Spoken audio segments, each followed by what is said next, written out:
that we've had. So far, statistics are showing that we've done better in 2021. Even 2022, 20 that had challenges, we did better. And we've come into 2021 even with better results, as the statistics will show by the end of December, when we've compiled our full cargo and vessel statistics. So we are looking forward to 2022, even with brighter hopes that we'll be able to do better. I want to use this opportunity to wish all of us a Merry Christmas and a very prosperous and healthy 2022. Let's continue to keep safe from COVID. Now there are new variants that are coming in, so it's not over yet. We need to continue to remain safe, abide by the protocols, and live healthily into 2022 and then work better. Good luck to all of us. Merry Christmas and a very prosperous New Year. Thank you very much.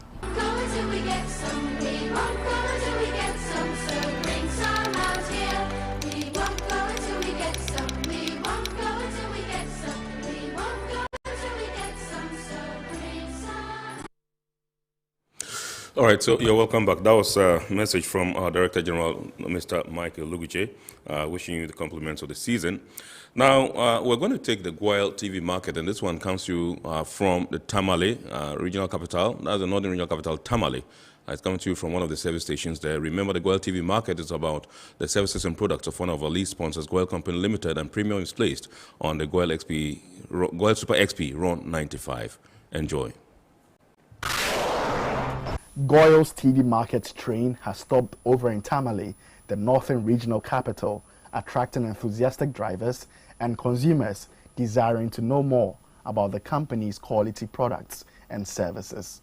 The TV market series, which has so far been held in 5 other zones in the country, is aimed at showcasing customer-friendly service stations, quality fuels, and lubricants to customers. At the Rivoli service station in Tamale, the program involved the education of drivers and a close-up demonstration on the efficacy of Goyle Super XP RON 95, Diesel XP, as well as lubricants. BD Group, providers of the XP3 additives, demonstrated the benefits of the additives, while the quality assurance team, with the support of the Goyle mobile laboratory van, demonstrated the efficacy of Super XP RON 95 fuel in comparison with other products on the market. Customers were encouraged to always use Goyle products because of the enormous benefits to customers. This is what we call water finding paste.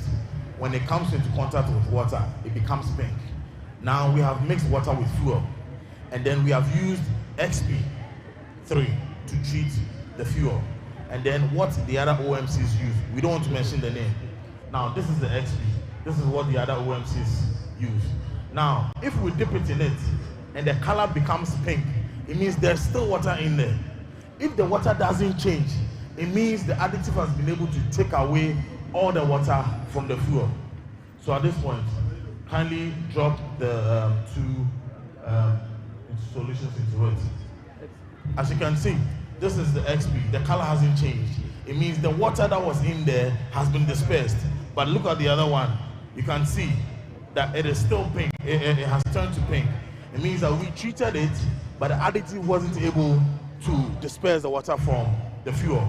This is what we mean when we say that Goyle's fuel, when you use it, it is able to disperse water from your fuel. The public relations manager, Robert Tre, assured drivers of the quality of Goyle fuel. He advised them not to sacrifice the durability of their vehicles by going for low quality and adulterated fuel, adding that the company will not relent in serving quality products to customers. They have demonstrated that in spite of all this, we add additives, and that is SP3 additives. That is why we call our fuel Super SP and Diesel SP. So this one, double profits. With our Super, we sell RON 95. Now you know. So that if you go anywhere, somebody is saying, oh, our fuel is this at 6.2, 6.3, 7. Please, mind your engine. I say what? Mind your engine. So make sure you buy RON 95. Then they have said ultra low sulfur diesel. So if you are using a truck that uses diesel, mind your engine and mind our environment. The Zonal Manager North, Marian Adamu, asked consumers to rely on Goyle to get value for money from products purchased. Zone North comprises 27 service stations spread across 3 regions of Upper East, North, and Northeast regions. Keep faith with the Goal brand. Goal is for everybody. We sell quality fuels everywhere. From Accra to Widana, you will get RON 95. You will get additivated diesel XP. So I recommend that continue to patronize Goal products. All right, so that was the Goal TV market, which came to you from the Northern Regional Capital, Tamale. Now, tonight we are taking a look at the year 2021. We are retrospecting, and we just want to find out what industry players think about the year 2021, how it went for them in their operations, and what their forecasts for this year are. And so we're glad to have in the studios tonight Mr. Eddie Akron, who is the president of the Ghana Institute of Freight Forwarders, GIF, who is here in the studios, adorned in his GIF cloth. Mr. President, good evening and welcome. Good evening and Happy thanks New for Year. having me. Happy New Year to you. Absolutely. Thank you very much indeed. We're glad to have you. Thank you. And also in the studios is Mr. Albert Derek Fiatui, who is the Executive Director of the Center for International Maritime Affairs, Ghana, CIMAG. He's also in the studios. He's a policy think tank in our industry here in Ghana, and it also permeates some African countries as well. We're glad to have you. Derek? Thank you very much, Albert. Good to see you. Good to see you. Happy New Year. Many happy returns. Adorned in your white. We Thank pray you. for good, glad tidings and good fortune. Thank you. In Amen. 2022. Yes, sure. Absolutely. Thank you. So let me begin with you, Mr. President, and find out, 2021, how did it go for you as a freight forwarder and your industry? I mean, was it all rosy, you know? Was it, you know, a mixed bag? Was it, you know, a lot of profits and all that? Thank you. Thanks, Ken. Thanks for having me again. Once again. So basically, we're here now. Since we're sitting here, it's enough to say, look, we must give glory to God and say thank you. It's been difficult. It's a bit mixed bag, actually. So it's been, sometimes it was difficult, sometimes it was good. But I think the fact that we, you know, we braved it alone is evidence of the resilient human spirit. That no matter what happens, you know,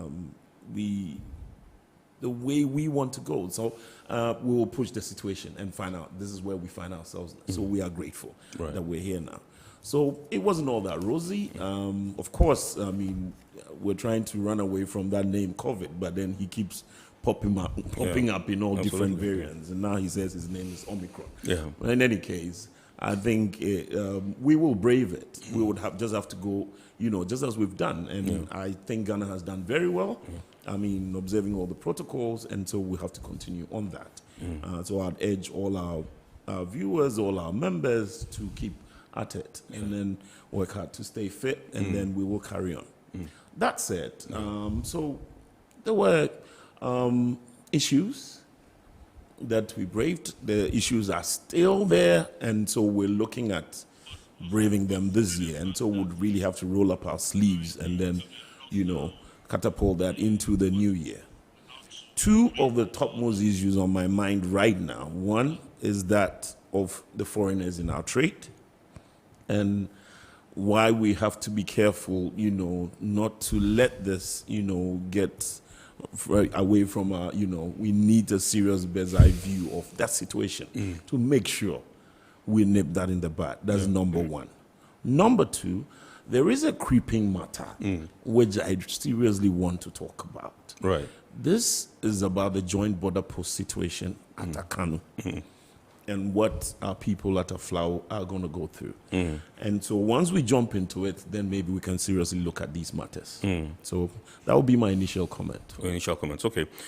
With the COVID-19 and, you know, and all that, I know in some way you were somewhat impacted, but I don't think that it impacted you so much because the ports were still operating during the lockdown. Of course. Interestingly, I mean, since 2020, and you realize that, I mean, if you look at the figures, I mean, I was just listening to the port, you know, the Director General, and says even before they kind of compiled the statistics for last year, you see that then we have done good.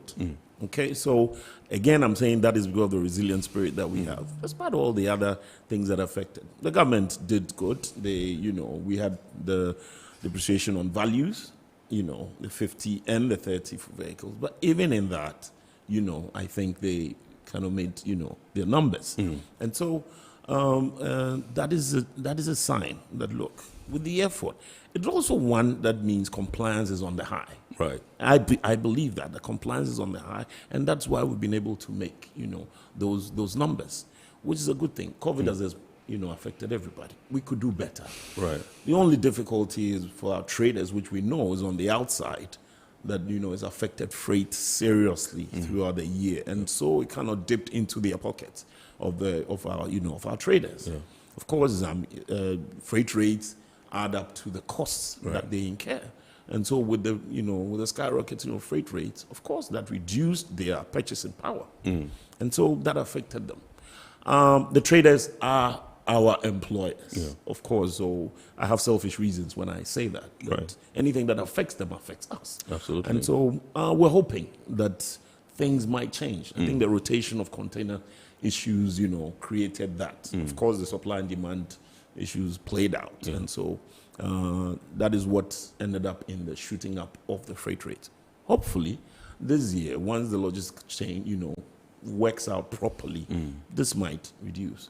In the meantime, we'll have to look at other solutions to that and then see how we can move forward. Right. Okay. I will come to you again, when after I go to Albert. But let me, so that we can talk about the joint border post, thing you mentioned at Kano, what the issues are and what we should be doing to address the situation. But let me come to you, Mr. Fiatui, and find out from you what your general assessment of our performance is as far as the port and maritime industry is concerned, year 2021. Thank you very much, and thanks to our viewers and listeners. I think that generally we can say that the port and maritime industry has shown a strong resilience against the COVID pandemic and all the other threats that came in 2021.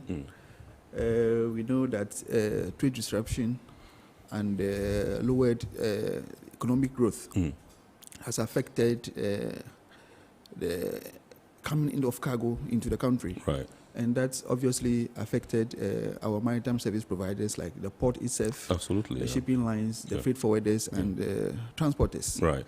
We are, however, happy to hear that the revenue figures are looking good.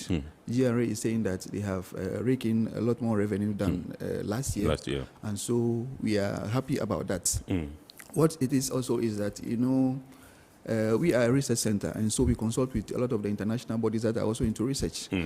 And we know that from the figures from UNCTAD, in the first quarter of 2020, there was a contraction of UNCTAD is the United Nations Commission on Trade and Development. Yes.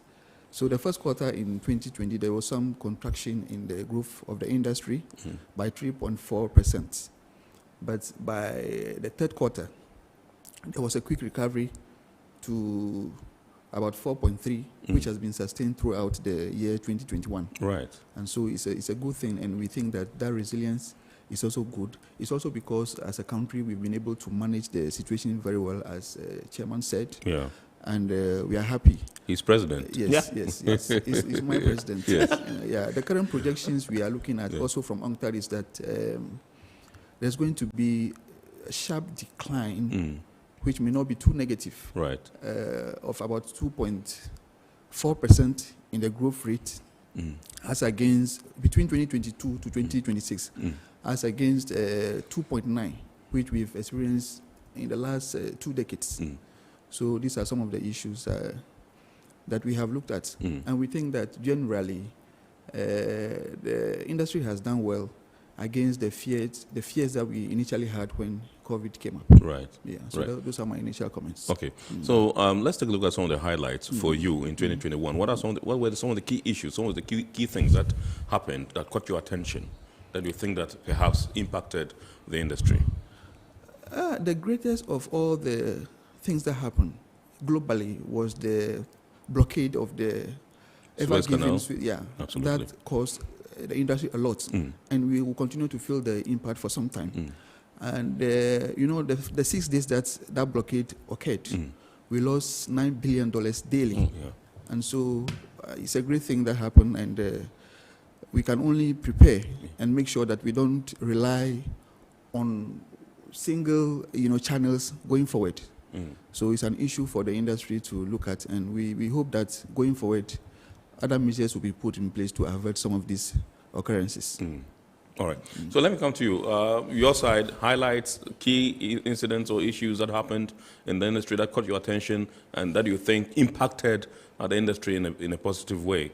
It can be either ways, it could positive, be positive or or negative. negative. Sure, like my brother said about the blockade, Canal, which I think it was a major incident. Because we're saying things from a port in California, and then you have all these vessels that have lined up just to be so they could unstuff cargo and they could even have space to get in there. So there is a serious disjoint in the whole logistical chain. Now, how that corrects is another matter. It's going to take time for that to be corrected. In any case, all of those things go to affect freight, like I said. And like my brother said again, it will take time. So these are things we have to look at and see that, look, we cannot depend on, setting maybe singular channels, for distribution in the logistics chain. And so that's something we have to brave ourselves for. That despite the effect, again, like I'm saying, the human spirit came to play, and we've been able to, deal with that. That has happened, so there are lessons to be learned, and then I think we'll move on in 2022. All right. So take a look at the challenges in 2021. What were they? And I would want to begin with you from Akano. Okay. And what the issues are in Akano, Good. and then coupled with some of the challenges that you identified that impacted negatively the industry in 2021. So interestingly, the Akano thing came a bit late because then we received a letter that they had to move the whole joint border post, the border post thing, to Akano. Now, it's something that's been sitting on our books a long time, an agreement that's been had, but in my mind, we had to tread cautiously, okay? Because there are basic issues there. Let's take it economically. Aflao itself, right now, what you see as Aflao is there because of that border post. Right. The booming situation, the economic situation, the banks that you see moving in there, all the setup of infrastructure, the offices and, setting up of infrastructure there is a major, the border is a major thing. Yeah. Now, a very sharp deviation from that could almost see a defoliation of their Aflao, the economy there, that situation. Okay. And that is tough. But now let's talk about Akano and why we need to tread cautiously. And because the other solution, or we can either say we are moving a few things that maybe let's start that by transit or something. And then, but to move everything, see, there's about a 60-40 situation. What's coming in is about 60%. What's going out, the export, is about 40. Okay? And so for that economy there, what is coming in, all that traffic that is coming, is what is making that whole, four square area boom. Yeah. What is the problem with Akano? Okay? Now, first of all, that is in Togoland, where it is positioned. Okay? What are the issues there? They vary. The major one is revenue. Because the whole idea is that we want to secure revenue. Yeah. But that is a national security matter, because if all these things going through there, if there are any frustrations, you could see, and I'm a pessimist, but then if all this whole situation, we keep at it, that everything has to go through there, we could see a deviation, and people might want to find easier means of getting away. Right. And that is what we don't want. To cheat and beat the system. Exactly, and that is what we don't want, because we want to secure revenue. So we need to be careful on that front. First of all, what do we have? We have a very erratic electricity situation there. And so at night it gets dark because we haven't solved that problem yet. Infrastructure in itself. Now, are there offices there for agents who want to work? All the other institutions who want to work, do they have offices there? Okay?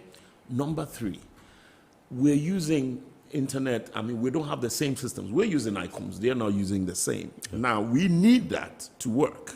So what happens? Are we going to sit in Aflao and do documentation, go there, and if there's a problem, come back to Aflao to resolve that? Because there's a serious magic, the communications, things in Togo mess with ours. Right. And so when we go there, now how do we operate? Okay? Now, there are serious issues like way bridges.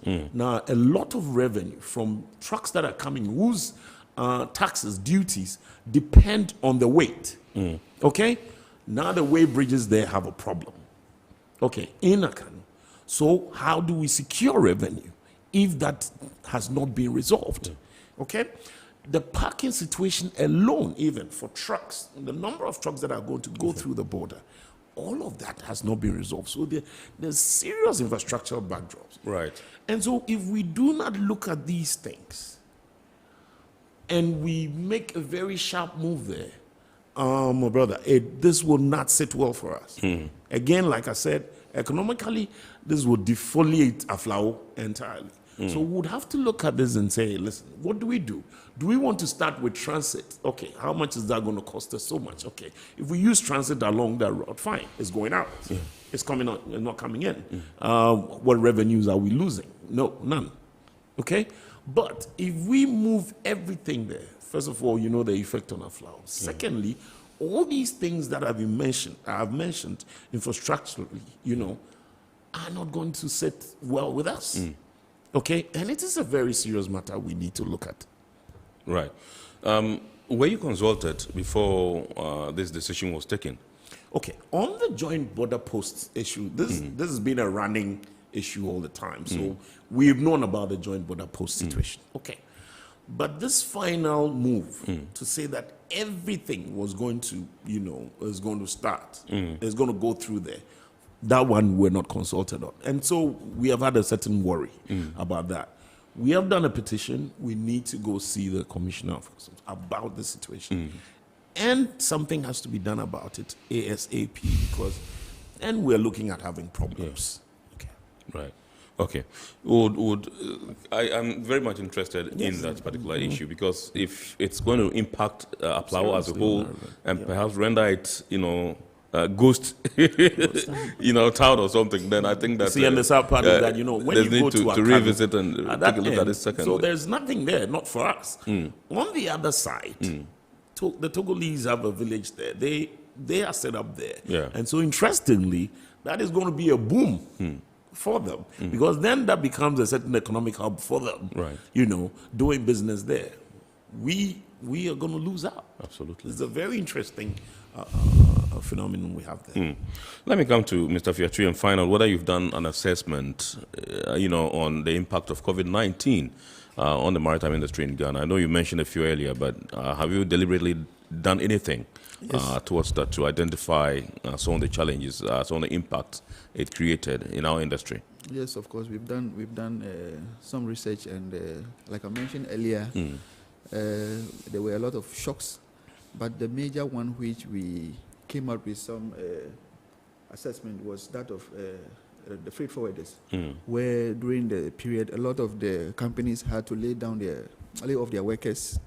Some people will have to shut down completely, because specifically the freight forwarding sector has not seen any how do I call it, stimulus package from government, as has been done to other subsectors of the industry, and for that matter, the entire economy. Yeah. And you know that the freight forwarding is one of the key players of the industry. Yeah. Once there's a problem there, it affects every other sector. So yes, that is one of the major, research that we have conducted. But in general, like we said, there has been some level of resilience, and so we are moving on in a good state. Right. Mr. President, I said some of the challenges, but I think that because I mentioned the Akano issue, which you're also passionate about, you forgot to mention the others. So can we go on to the other challenges? We can go back, and I'm glad my brother mentioned the freight forwarder, since he has his eye on us. So we'd rather keep him close. Right. See, the service, basically, the service industry, if you come, during the COVID, there's a sharp focus on what technology can do for us. Right. This is one place where we as freight forwarders, I basically think we have not invested so much into, and going forward, seriously, we had a little play around it with our enterprise resource planner. Unfortunately, that did not move any further. Right. But we can't take our eyes off the ball, okay? The government has done its bit. ICOMS is on the play. So look at our community. the communication is between ICOMs and shipping lines. Communication is between ICOMs. Machines are talking to machines. Systems are talking to systems. So the shipping lines are talking to ICOMs through systems. The shipping lines are talking to the ports authorities. The ports authorities are talking, to all the other, industry players. Systems are talking to systems. Now, where do we come in? So at the end of the day, we are the ones who are talking to all of these people at the same time. Why are we not talking to them via systems? Okay? And then the COVID exposed us. Because then we have to sit back. And I must say, so that some of them, if I could take the shipping lines, have taken serious advantage of this. Well, can you blame them? Yes, but no. Okay? Because we had to play a part. So this is something we're seriously going to look at going into 2022. Because if we do not do that, we will be left out. I mean, there are stories, I can give you multiple stories of how this has, hindered our business, that our communication alone with these, especially like say the shipping lines alone, are things that, because these things we do are time bound. So if I have to sit, maybe you have to do a release and then have to just send an email and sit and wait till maybe I get a reply from the shipping line says, okay, now go and pay. I go and pay, he says, sit and wait till I send you a receipt. Why don't I have a system that could just easily communicate with them and say, look, we can all see I have paid, I have my receipt, I can communicate with the Ports Authority, pay my handling charges, I can communicate with MPS, and then the system would have a flow. Service is key, and we need technology to push this. It is the only way forward, and so we don't have a choice. So that is where I think we had a certain flaw, but we need to move on it. It's very important. I know that your issue with the shipping lines, were quite serious, in 2021. I know some other issues also came up, and you sought, each step of the way to get them addressed. Were some of these issues resolved? Okay, tell you the truth, no. They weren't resolved.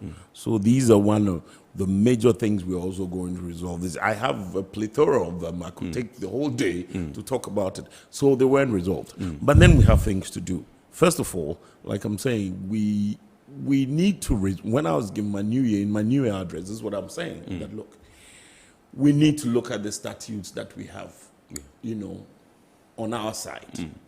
In the Act 891, the Section 43 that talks about agents, those who want to do customs business being indigenous Ghanaians, let's go on it. If there is a problem, let's go to the Supreme Court. Let the Supreme Court tell everybody, this is the spirit and letter of the law, this is what the law means, and so then we'll take it from there. Then there are no qualms. Again, with the shipping lines, Shippers Authority law says this is what has to be done. Throughout the year, we made several efforts, okay? Went to the minister instructed Shippers Authority that, hey, instructed the shipping lines, you have to, before you do any increases in your fees or anything, go to Shippers Authority. That was ignored. Okay, then what next? So we came back, we moved on them again. Now, we would have to move a step further. And so this year, we would have to resolve this one. We don't have a choice because this is what is going to make our business, is going to bring us down. If we don't have a choice, but to move at it with all the strength that we have. And so we keep up our numbers and we are going to fight it. Okay, so that is major. The shipping line issue is major. The business, the foreigners, coming, running away with our business is major. And the shipping lines are a part of this foreign, these foreigners who are trying to, grab our business. And then you can see the unfair situation because the competition laws here are not helping that much. But then the local content law alone is enough to say, look, if this is reserved for Ghana, you do anything in the whole chain. Just leave that customs brokerage bit. Because we need to build, we're the ones who are paying the taxes here, okay?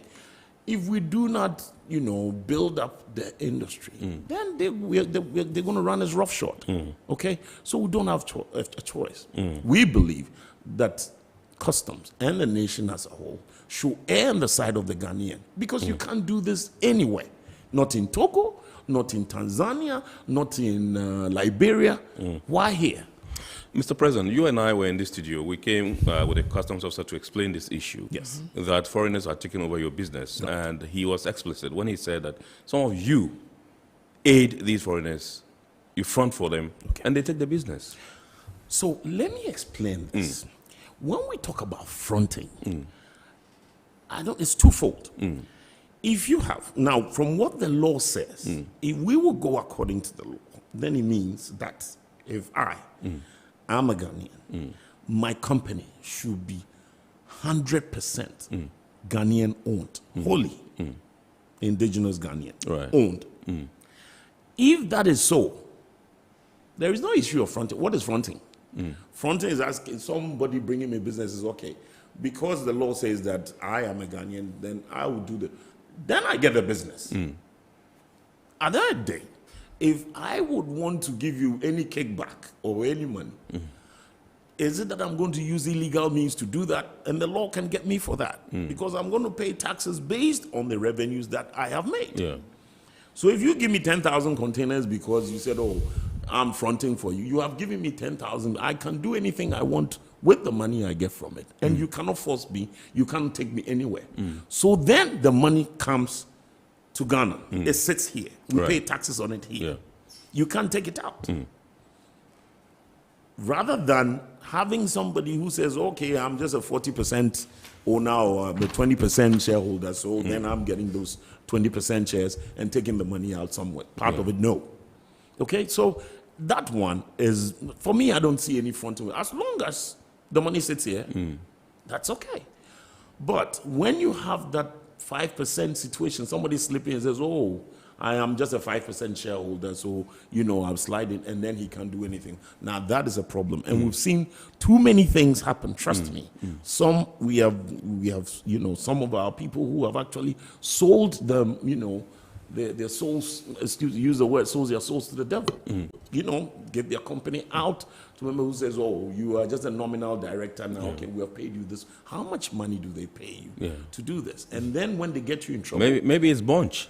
Trust me, but they get you in trouble and then they're out, they're gone. So, seriously, if this is what the law says and we go by the law, there is nothing like fronting.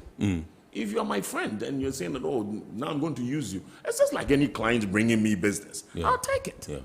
Anyway, what I decide to give you as to how I report that, as long as it's legal, that's okay. Right.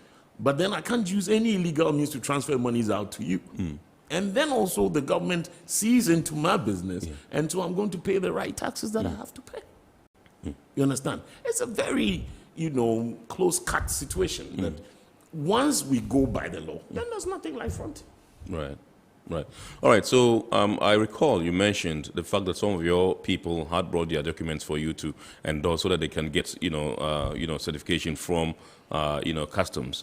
And you realized that the directorship or shareholdership wasn't what you expected, and so you have to shelve them and then perhaps get them. What's the status of these files? So it is still the same thing. I mean, they have gone away because we cannot endorse, their documents to go to customs.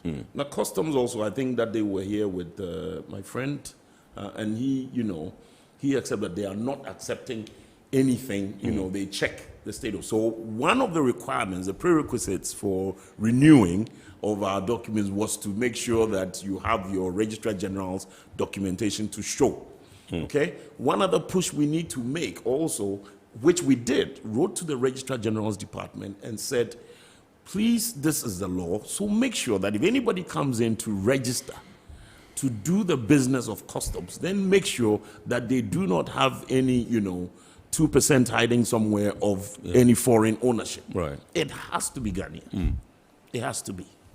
So we have done our bit, but is it what is happening on the other side? How are these people able to operate in the system still? So if that is the thing and maybe somebody has a certain misunderstanding of what the law says, there's only one way out. The Supreme Court is there. It is there to interpret laws. We will take it to them and say, we have come to you, please interpret this law for us. Then it will be clear to everybody that this is what the law says, then we'll move on that. I'll come to Mr. Fiatri, but let me still stay with you a bit and find out how pervasive you think this particular trend is.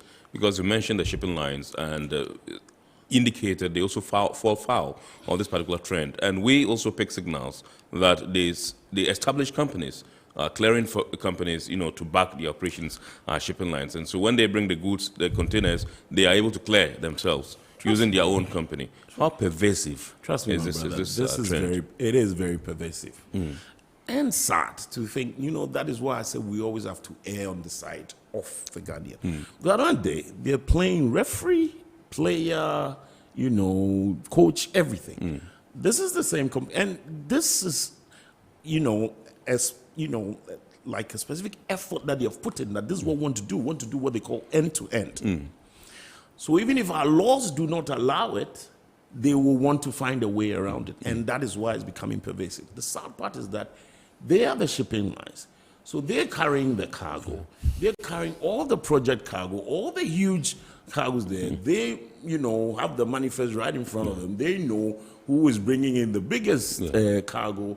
They're making deals with the cargo, and they have done several. Sometimes they call us, forgetting that we are freight forwarders. So they call us, says, we can clear your stuff for you. You're calling me from a shipping line, telling me you can clear my stuff for me. That is not your business. This is my business. And then they find out we are not okay. Some of them have been in letters, emails, which we have seen.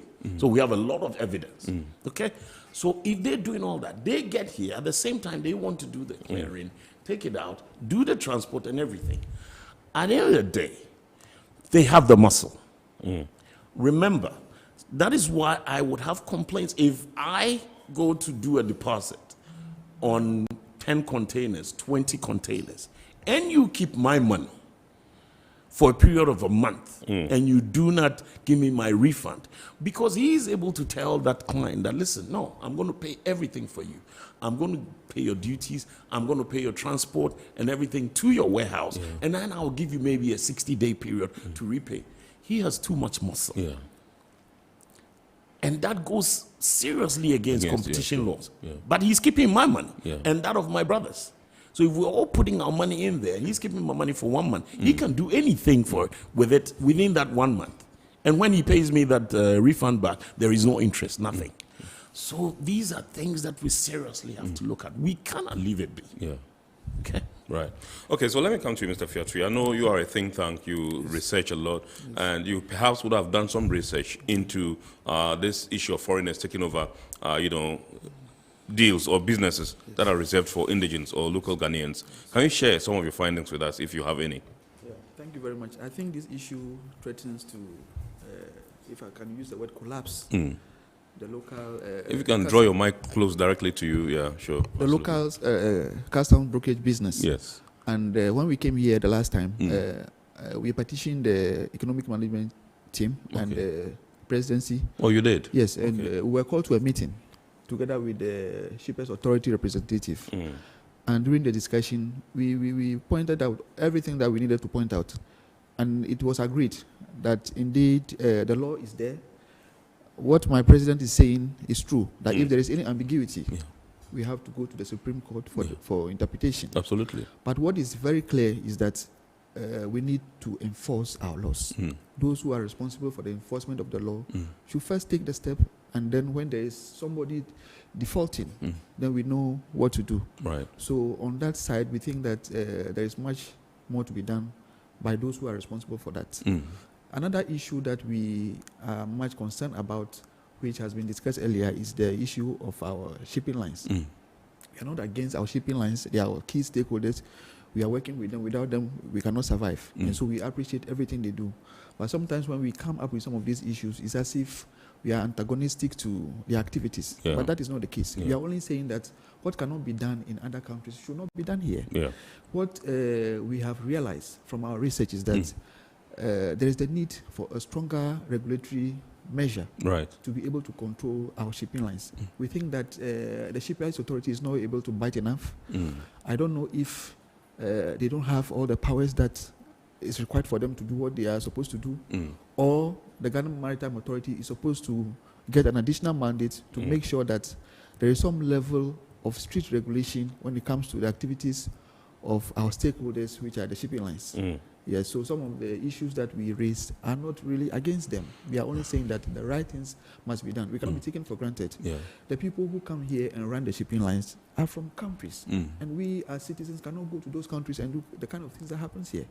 So why don't we just respect ourselves, respect our laws, and make sure that we all live in peace? So that is what we have to say about it. Okay.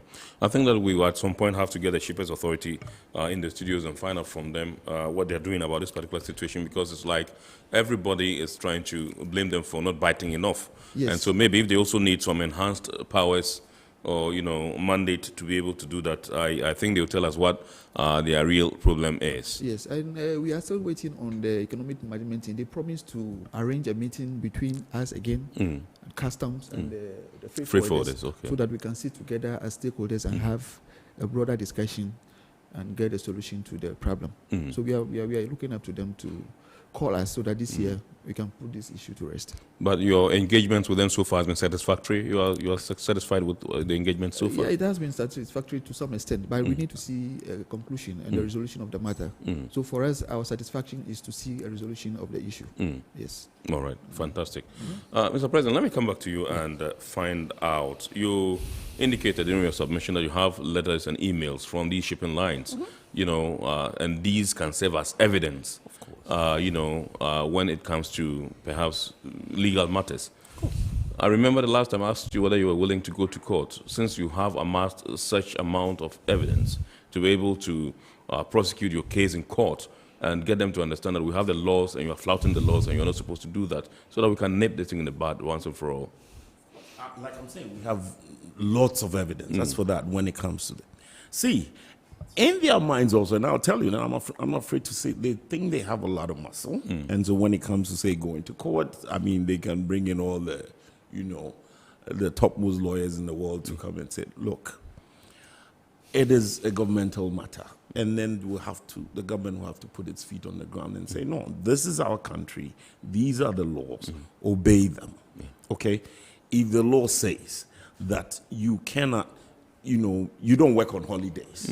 Okay? Let me give you a simple matter. You do not work on holidays. You don't work on Saturday. You don't work on Saturday. It's even moral. Why do you maybe want to charge me demurrage on days that you do not work and cannot receive cargoes? We just went through a holiday period. Okay? 24th was a Friday, so 25th, Saturday, Sunday, the Monday, 27th, 28th were all holidays. If you go back now, every box that came in on Thursday or Friday is attracting the same number of days to them. They won't take it out of the demurrage days. Now tell me where the fairness is in that. Okay? So if our law say that the doing of a thing starts actually on a day which comes after the holiday. So if it's a holiday, you cannot count it, but they will. Okay? How would they have their own exchange rates which they use? You bring in the same box, go to this one shipping line, and then go to the other. Such a sharp difference in the rate. What are administrative charges? If you want to go back and tell how we even arrived at these administrative charges, it is sad. We were having a conversation with the Council of State last year, which was also one bright spot. And they were visibly shocked at the kinds of things that we were talking about. And we're wondering if these things are really happening in our country. And I said, yes. What you see as administrative charges on their invoices is something that started at some $10 back in the 80s when the containerization boom started. Because our ports were not really, we didn't have the facilities to handle these boxes. And so they wanting quick turnaround for their vessels, had to hire their own machinery to make sure they could offload their vessels faster so they could leave. But fast forward, what has happened? We have one of the best, ports in sub-Saharan Africa. And even faster turnaround time, which means they should be making more money and should be happy. But now what is the situation? Why do we have to get a clear box from the, releaser box and pay as much as over $1,000 US? Considering the freight that you have paid. Because everything in there, in the freight, has been taken care of, including the local charges. And once you are there, they tell you that, okay, if you go, this is how much you're going to pay for local charges. Everybody does that. How come we get here? Nobody's aware. And then they hit you with all these, local charges. Plus deposits on container, which also takes, a big hold on the customers, on the clients, monies. Okay? If you have a shipping line who's charging as much as 2,000 Ghana cedis as deposit for a 40-footer container. So if you're taking out 10 of these, already you have to lock down 20,000. Now, if he keeps that money, like I said earlier, for over a month, without any interest, now tell me he doesn't have the muscle to be able to pay duties for other, other clients. If there are 10 of us who have gathered our monies there, he can do that and actually comfortably give them another 30 days and say, oh, take your time and pay me. Right. Now, how are you going to do business with me? You understand? So we seriously have to look at the competition laws. And like I said, as for this one, this year, we are going to tackle this one head on with everything. Right. Okay. So this is Metropolitan Television and the program is Iron Port. And tonight we're taking a look at the port and maritime industry. We are retrospecting 2021. What were the highlights, what has happened, what the views of our industry players are, and what they think they are expecting in 2022. We'll go for a quick break and we'll be back shortly. Please stay. Every now and again, Goil makes good things happen. This time, Goil has introduced Super XP Ron 95, a higher grade fuel loaded with additives and yet sold at the same price as normal fuel. Goil Super XP Ron 95 enhances engine performance like never before. It maintains the engine by keeping it clean from carbon deposits. Goil Super XP Ron 95 is designed to burn slowly and thus improves fuel economy, making you save money after several kilometers. Goil Super XP Ron 95 gives you a smooth driving experience, that is, less vibrations. Fill up with Goil Super XP Ron 95. Now there's no need to pay more for any higher grade fuel. Goil has that sorted. Goil, good energy. Electricity, pay your taxes. Our taxes, our future. Because you see, without our taxes, we wouldn't have good roads, good schools, better hospitals, street lights, and other very important social amenities. When we pay our taxes, we give our children free and quality education. Talga, my money too small. Why should I pay my tax? Look, small. Salifo, it doesn't matter how small or big your business or income is. You still have to pay your taxes. The little taxes from each and every one of us, when put together, could give your community clean water or that deprived school with tables and chairs. Please pay your taxes. It is your responsibility. It is your civic duty. It is the law. Impressive factory.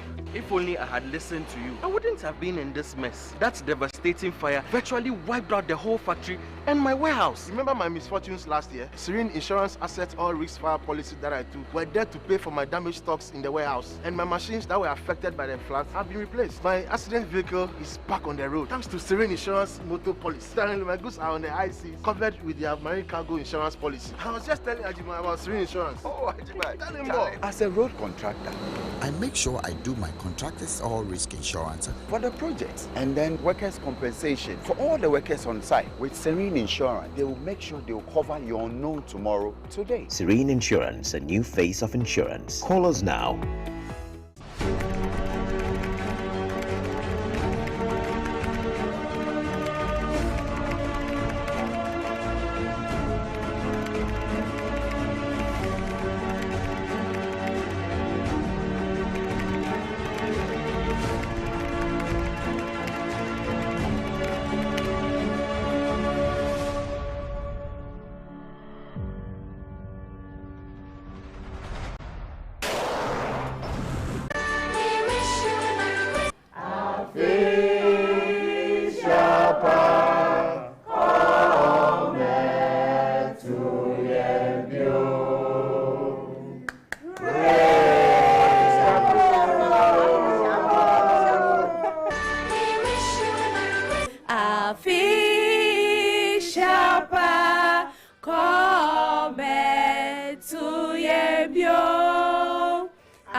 Yembio.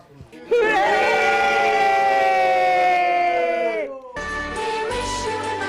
Merry Christmas and Happy New Year to you all. We say Afishiapa to each and every individual. We wish you a Merry Christmas and a Happy New Year. Hip, hip, hip, hip. Hooray! Merry Christmas and a Happy New Year. Happy summer to you. Hip, hip, hip. Hooray! Happy New Year. Afishaba, come back to Yembio. Hip, hip, hip, hip, hip. Hooray! And a Happy New Year. Hooray!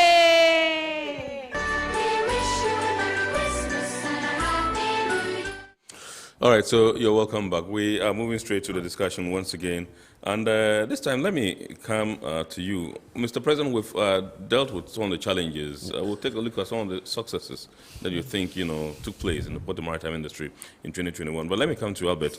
Now, you mentioned UNCTAD in one of your earlier submissions. And now, according to UNCTAD's review of maritime trade in 2021, the outlook for the medium term remains positive, but subject to mounting risks and uncertainties, such as unprecedented pressures on global supply chains, dramatic spikes in freight rates, and price increases on global supply chains. Price increases affecting both consumers and importers. Is this a view that you share at CIMAC? Very much so. The maritime industry is a global one. What happens here happens elsewhere. And so the views that are put out by the UNCTAD, is exactly what we have also projected. And we are only praying that in this year, there will not be any other variant. The uncertainties they are talking about is just about the pandemic, the new variants that are coming up. And once those things are put behind us, we see that the industry is going to move at a faster rate than even before. So yes, we agree entirely with their research. Okay, all right. Yes, Mr. President, some of the successes in the industry, do you have any that you can easily recall off the top of your head? Off the top of I still want to go technological, and I might say this. I mean, initially, I think when ICOM started, you remember all the noise, and I wasn't left out of that picture. So, but I must confess that so far, so good. I mean, once my people have come on board and we're okay, if the complaints get lesser, everybody's fine. And so it's not like we made the noise for noise making sake, but to make sure that our business goes smoother and we get comfortable. So I must congratulate them. So ICOMS was one of the pluses for the industry in 2021. I think they've done well. They've come very far, and we'll edge them on, not to rely on their hours, and, but to still move on and make it better. Like I'm saying, we would still want to collaborate with them, and also this time, like I'm saying, we want systems to talk to systems, and then it will make our work easier. The other major thing is our resilience. I think our compliance levels have gone very high, and so on that level, we need to be congratulated as freight forwarders also, because we are a major part for all the successes that are chalked by the revenue authorities. And so maybe they should be looking at, say, hey, what can we do for them? You know what I mean? So maybe I'm going to use your medium to say, hey, at some point, maybe they have to look at it and say, oh, you've done very well, are you cool? Because we contribute major, to the successes. Absolutely. We're the ones who collect the revenue, we're the ones who pay it, okay? And so now, if the compliance levels are here, everybody's happy, because we need the country to make revenues. And so we should look at the issues that we bring to the fore, because if those issues directly affect our business, what we do, it will affect revenue. Absolutely. Like I've said about the Akano situation. So it's very important. So those are pluses. Okay. All right. Now, my producer gives me the green light to activate the phone lines for you to call in. The number to dial is 020-552-8353, 020-552-8353. You can call in and contribute to the discussion. For now, let's do some messages you sent in. This one says, please ask they give President if they have ever sanctioned any of their members for being intransigent. Have they ever reported any of them for fronting for these foreign companies? This one is from Elias in Kaswa.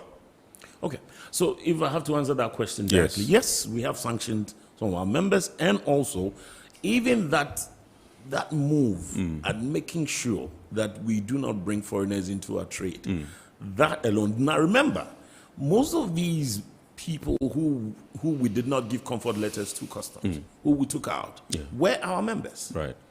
But then, and these were big members, okay? And then we looked at them in the face and said, no, this is what the law says now. And so it's not like the law takes retrospective effect. This is what it says now. So we cannot give you that comfort. And of course, they all resigned. They all left. Right. So for us, it's some form of, sanction. And we take a lot of comfort from that because we believe in the law. And we believe what the law says means that these businesses are reserved for Ghanaians, and so should it be. Okay? So we sanction our members. And that we have technical committees, disciplinary committees. If you have any problem with any of our members, all you have to do, we have 6 districts, all you have to do is report that particular company to the district office, and they will be taken up seriously. So we do sanction our members. Right. Yes. Okay. So what about just moving away from merely turning down their requests and, telling them to the face that we're not going to do this, we're not going to approve it, and then reporting them to the authorities for them to be taken on? But that we have done. That we have done. And to tell the authorities that, look, these people are not, that alone is enough to tell the authorities why. But there are things that I know, things I can't even say here. But what I'm saying is that the fact that we turn them down should send a signal that, okay, why did they turn them down? This is what the law says. I don't expect them to go to GRA and have a license unless some other, and remember, we're not the only, association. Absolutely. Unless another association gives them the comfort. Yeah, sure. Okay? Then again, but that still sits with customs also to say that, look, no, even if you've given them the comfort, this is what the law says. Sure. So we keep saying that they should err on our side. Yeah. But if there is any confusion anywhere as to what the law says, as to the spirit and letter of the law, then we will have to go, like I said, to the Supreme Court to finalize this thing. And then we'll set it on everybody's table and say, now this is what the law says. So if we're taking any action, okay, then we know we're taking it based on law. For now, we believe in what the law says in Section 43, and we believe that the spirit and letter behind that law is that only indigenous Ghanaians, have the right. 100% owned Ghanaian companies can do the business of customs brokerage in Ghana. All right. Okay. This one says, good evening, I am Port. I am enjoying your show today from Takwa. I think the shipping lines and freight forwarders must sit and resolve their impasse in 2022. This, I believe, will make the shipping front tension-free. This one is from Isaac in Takwa. Do you agree with him? Look, we have done that severally. What we have done is to tell them that, look, you cannot do this, okay? So what have we done? We've done that. We have gone to the minister to sit with the minister and them and Shippers Authority, who have the law in their lap, to say that they cannot do this. One thing about the Shippers Authority law, and I think my brother, Mr. Fiatui, was saying this, that it seems, when it comes to enforcement, it seems that maybe the law is not powerful enough. Now, I had the opportunity to sit with the Shippers Council of Nigeria, right? And I think their vice president or so, and a few other members from there who had visited. And trust me, apparently the Shippers Council has an armed wing in Nigeria. Armed wing? Yes. Wow, that enforces the law. They have an armed wing, so they can actually walk into any shipping line who they think is going against a certain law and says, okay, you're doing this. What you're trying to do is to waste time so that you get a few more days. When they get, they can actually walk in and close it down. Wow. You understand? And so I think it's also a matter of enforcement, because as for the law, we have sat down and looked at it. I think it's one of the minister's main goals that they will tighten the laws. But what is there right now is enough. But then I think when it comes to enforcement, that is where we have an issue. And that is why I thought this thing from the Nigerian Shippers Council was a very interesting move. They had an armed wing. And so they could go in and actually close any shipping line down if they think they have any reason to believe that that shipping line is actually, there's a word I wanted to borrow, but is trying to, take advantage. Take advantage of the citizen. All right. Okay, this one says, my name is Essie Ntakrade. Good evening, Essie. I think COVID-19 didn't really affect the port business in 2021. I expect cost of shipping to reduce drastically in 2022, so the cost of goods will be cheaper. Do you agree with Essie? Not entirely. Okay. We had the issue of this container redistribution, which of course brought a lot of increments in freight rates, and obviously once the freight rates are high, I mean it's going to impact on all the other things that we do. So definitely that effect on the industry is felt, even outside the industry. Yeah. Right. Mr. President, this one says, good evening. I want to ask a question. Is it possible to declare some containers without our physical presence in the port? Of course, you mean the client. Of course, if you're dealing with the right freight forwarder, you don't have to physically be in the port. That is why I'm choosing my words carefully. Make sure you're dealing with an accredited freight forwarder, an accredited agent who can do your business for you. I have clients who have never seen the four walls of my office. I go to them. They never come to me. They don't know where my office is. They know where my office is located, but they never come there. Right. All they need to do is have their goods in their warehouses. But that is a relation that you develop. It's a service industry, so you need to be careful also. But it is a warning to would-be importers or who are new. Please do due diligence. Make sure you're dealing with the right agent, and make sure that they are properly registered, they properly do the business of customs, and so nobody dupes you. It is very important. Okay, so let me find out from you what role you as freight forwarders are going to play to ensure that there's a reduction in demurrage charges on your clients, because we know it is a fact that there are so many piled up containers in the ports. I mean, it's been a thing we've been grappling with all these years. And we all know that some of the agencies that are responsible for this particular trend are state-owned agencies, ministries, departments, and agencies. And so what are some of the things that you think you can do as freight forwarders to, reverse this particular trend and ensure that unnecessarily your clients do not incur, demurrage charges? Well, I can talk about my clients. If we talk about maybe the state agencies, that's a different matter. Say maybe the Ministry of Health has 100 containers sitting in the port, and then they do not make sure that they have the agents who can work on it for them. There might be 1,000 reasons why those boxes are there. But on the whole, what one can do is make sure, I mean, if you have your clients, you have to educate them.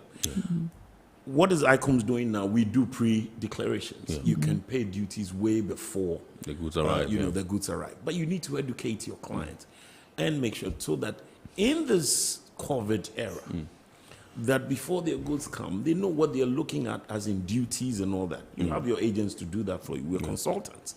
We can tell you, what are you looking at? You have your documents earlier. The declarations can be done before the goods arrive. Everything is set so that when you come, we'll beat the 7 days, which is still not enough because all of the, the machinations by our shipping lines. So we need to try and beat that. But that comes with a lot of educating our clients. But if you have your clients' interest at heart, you need to make sure that you educate them properly. Let's work on their, on their declarations properly and on time to save this short 7 days, which sometimes I think it's kind of pushed over by our favorite shipping lines. All right, so let me come to you, Mr. Fiatri. What are your expectations at CIMAC for 2022? And what are some of the policies for the industry that you want government to avert its mind to? We are, aware that in 2021 we had a launch of the, National Integrated Maritime Strategy, which is the biggest document to push the industry forward. What are some of the issues that you think the government should avert its mind to? Thank you very much. As an organization, we are very optimistic and upbeat about the year 2022. What we think about policy issue is that what we have now, we should take stock and make sure that we really look at the things that we are doing right and those we are not doing right, so that in the end, we can take the right decisions. You mentioned the maritime strategy. Yeah. Yes, it's a very good thing that is being done, but we believe that in a whole, as a nation, we should have a national maritime policy, which is lacking at the moment. Okay. And as a center, we are having a discussion and championing it strongly so that we present it to government, so that once we have that national maritime policy, all the other issues of policy will be captured in it, including the cabotage and all the discussions that we've been having. So we think strongly that when we have a holistic national maritime policy, all other issues will be addressed. People in the industry will have a clear path as to where to go, and then we will avoid political interferences and all the other things that come sometimes as knee-jerk reactions. How different will the policy be from the strategy that has been launched? You know, the strategy... What the policy entail? Yeah, the strategy sometimes does not capture the entire industry. For instance, we in 2019, there was an integrated strategy on security. Right. Yeah, but the national maritime policy will have to capture every sector of the industry as a whole. And that is the difference. We've been picking bits and pieces. By the time we take it as a whole and deal with it, as other countries have done, and they are moving forward. Once there is a clear path, we know what we are doing. These issues that we are discussing will be captured, and everybody will know what exactly that needs to be done. Right. Yeah. Let me ask again, yes. you mentioned about the strategy. So let me come in again on what GPHA has done recently on the issue of the feasibility of on Kita Port. The stakeholder engagement. Yeah. If you permit me. Yeah. I think that is a very wonderful work done by GPHA and government. Yes. It's going to open up the economy of Kita and the country. Right. But as a center, we've also done our feasibility of the feasibility that was presented.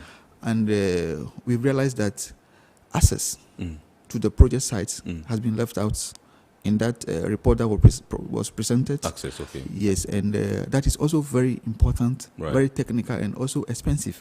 We have a recommendation report that we are seeking to meet the GPHA team with. Okay. And so it's one of the issues that we are also looking at as a matter of policy. All right. Yeah. I'm sure the team will be willing to meet you to take your concerns on board. And so I assure you I will notify them, and then they would reach out to you, and you can take it up from there. Rest assured, I will be able to facilitate that. Let me find out from you, Mr. President, your expectations for 2022. How do you expect the industry to fare? So, my brother, I am no pessimist, and so I am very optimistic that look, we would get on as a people, as a grouping. We have done our SWOT analysis and realized that look, we find our strengths and our weaknesses. We know who we can collaborate with to be able to bring to fruition all the things that we hope to happen. And so we will go on and collaborate with these folks to make sure that the things we've talked about, because at the end of the day, like I'm saying, everything that we will do would come in the name of revenue and security to the country. And so we would want to be called to the table if these strategies or policies are being mapped. So, because sometimes at the end of the day, leaving out the major players in the, setting up some of these policies, it's a blind eye, you understand? Because then the things we'll bring to the table, trust me, the things that I've listed here about Akanu, if they would look at it even for a moment, it would, it's very telling on the effect of what, on revenue that will come through Akanu. And so we don't have to close an eye to it. All these things regarding shipping lines and the effect on our people. At the end of the day, we all go to the market. All these, things that add up to costs of doing business comes back to you and I on our market. It affects our economy. the monies that are leaving our shores affects our economy. Absolutely. Let's look at it in totality. It is very important. I believe 2022, if we do these things, we'll see a beautiful year of fruition. Absolutely. All right, so let me come to you and find out whether there are any lined up of activities or planned activities that CIMAG would be undertaking in the year 2021, which are some of the areas that you'll be focusing your attention on as a research think tank. Thank you very much. The maritime industry depends largely on the sea. And so we are very much interested in the issues of ocean governance and ocean health. Last week or so, we had the privilege to partake in a global discussion with the SDG Secretariat at the Office of the President on the development of a sustainable ocean plan for the country. We are very much interested in that, and we are working closely with the Secretariat to make sure that has seen the light of day. And we know that once the ocean is kept good, the maritime industry is also keeping afloat. So it's one of the key areas that we are looking at. We are also looking at the fact that, COVID has exposed us to digitalization. We don't want our stakeholders to be complacent. Let us all know that it is time for us to go into investment in technology. We don't have to wait for anything to happen before we understand that technological, advancement is a convenient way of doing business. And more especially in Africa, we rely heavily on technology from outside. It is time we invest in local technology so that in future, if those people we depend on decide to close their eyes on us, we are not thrown out of gear. We have to continue to remain in business. So it's time we invest strictly in local technology, which is good and fit for purpose for ourselves. Absolutely. Fantastic. All right. So, Mr. President, let me come to you and find out the level of collaboration you are expecting from your stakeholders. You work with a gamut of stakeholders during your operations. So who are some of them, and what level of collaboration you are expecting for 2022? So level of cooperation, yes, we work with everybody. So we are working, like I'm saying, we are caught in the middle. We're dealing with everybody, from the ports authorities to the state institutions, ICOMs, GRA, the ports authorities, MPS. We're dealing with everybody. And so we expect that high level of cooperation. Of course, without them, then, things would not move on. But my brother kept hammering on technology, and I've said that over and over again. We cannot close our eyes to it. So it is the way to go this year. We'll have to, go back to the table about that. Again, having a close collaboration with our, with our industry players, that when it comes to any policy issues, any moves they want to make, please call us to the table. Right. It is very important. It is the only way we can bring our ideas to bear on, whatever policy that they are bringing in, so that there'll be nothing adverse. Okay? At the end of the day, we're all working. It's all for God and country. Okay? So it is very important that we have that close collaboration. The other issues are still there. I'm still harping on the matter of the foreigners in our trade, that this is the year. Let us open the books on the law. Let us open it up. Know the truth within. What is the spirit and letter of that law? If it is brought to bear and it is clean, everybody knows that. And then when we begin to back, we know that we have the law behind us to do so. So it is very important. Absolutely. All right. So also coming into fruition this year would be the phase 2 of ICOM. So are there any expectations you are looking at? Yeah, like I'm saying, already I think I gave them some thumbs up, but like I'm saying, they can, the sky's the limit. They can always do better than that. Okay? Sometimes it will look that maybe because we got too comfortable now we kept quiet. It is not to say we make noise for noise making sake, but if there is anything that comes up, I realize also that there are new apps that come up in the course of the year, and then I think that there'll be in the phase 2. They said there'll be e-auction. There you go. Yeah, so I've been looking at the e-auction thing, and it looks quite interesting. Even better. Then because if it's e-auction, then it takes the veil of all the the things that people say about auctions in Yeah, Ghana. sure, the Auction, Kululu and all anybody that. can Yeah. go on. Yeah. I've seen that being done by the American embassy and all that. Okay. You know, and then you just go online. If you auction, I mean, at the end of the day, who wins wins. Yeah. Okay. Yeah. Then we could clear up the port. This is all good innovations, and also I think communicating the new apps that they have come up with is very important. That if they are building an app, that this will make things better. Please communicate to us earlier so everybody knows that it's an easier way. We've had a few situations where, you know, people make a lot of noise just to find out that the next day, there was something coming up for it. And then, you know, the noise goes down. So like I'm saying, it's not like we want to make the noise just for noise making sake. But they make the world a better place. Everybody's happy. And then all right. In fact, my concern with the e-auction was the fact that I can't buy a car online that I've not seen or inspected. It means that you go and buy some car and you have to go and get a truck to come and pick the car and push. Interestingly, you know, but I was told there was clarification from ICONS. They said you'd be allowed to inspect the car before you inspect, but you can't do anything there. Yeah, sure. So that is done. Yes, you were about making a point. No, I think that was the point about the car, that the fact that you can't see. Yeah, sure. What about the container that is closed? You don't know what is in there. Absolutely. It's gone bad or anything. So, you know, it's asses where it's basis. So you can't complain. Absolutely. Yes. Well, so, yes. I think I have to add my voice in commending the ICOMS team. And that's what I was about asking you. Sure. For the work they've done. We were one of the loudest voices when they were rolling out.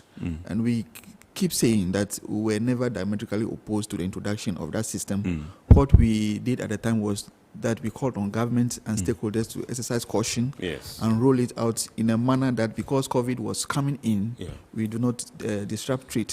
Unfortunately, some people took it wrongly, but we are excited that it's working very effectively and it's in the interest of all of us. We are happy and we hope that they do more so that the needed revenue that we all seek to generate is accrued for the nation's development. Absolutely. Any upcoming activities? What's going to be your focus as as a group, a team, freight forwarders, GIF? So basically, I think we have internal ones and then the external ones. Internally, yes, we'll have to make sure that our strategic plan is on point, is on course.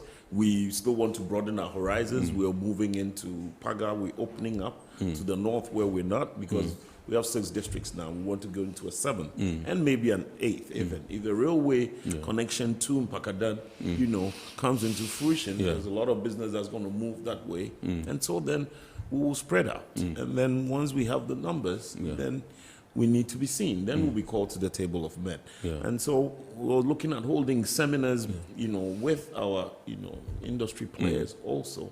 And then we'll broaden our horizons. Once we talk, we bring in ideas, all to make the system a better place for all of us. Absolutely. So this is what we're looking. Okay. So let me say congratulations to you on your re-election for a second term as president of GIF. I understand you had a landslide victory. How you did that, I'm not able to tell, but we'll say congratulations and we're proud. Thank you very much. What you have set up to do and what you have achieved so far. Thank you. And so I want to say a very big thank you to Mr. Idi Akron, who is president of the Ghana Institute of Freight Forwarders. He's just zooming into his second term as president, second and final term, I believe. Yes. And I also thank Mr. Albert Derek Fiatui, who's Executive Director of the Center for International Maritime Affairs Ghana, who also joined us here this evening. This is the very first edition of our 2022 on Iron Port. We are grateful to you all, and we hope that this year we're going to have a very jolly ride together. My name is Kennedy Mona. We wish you a very super week ahead, and we also wish to once again thank our sponsors, Ghana Port and Harbours Authority, Ghana Revenue Authority, Goyle Company Limited, Serene Insurance, and Ghana Link Network Services. They are operators of the Integrated Customs Management System at our ports. Good evening, and enjoy the rest of our programs.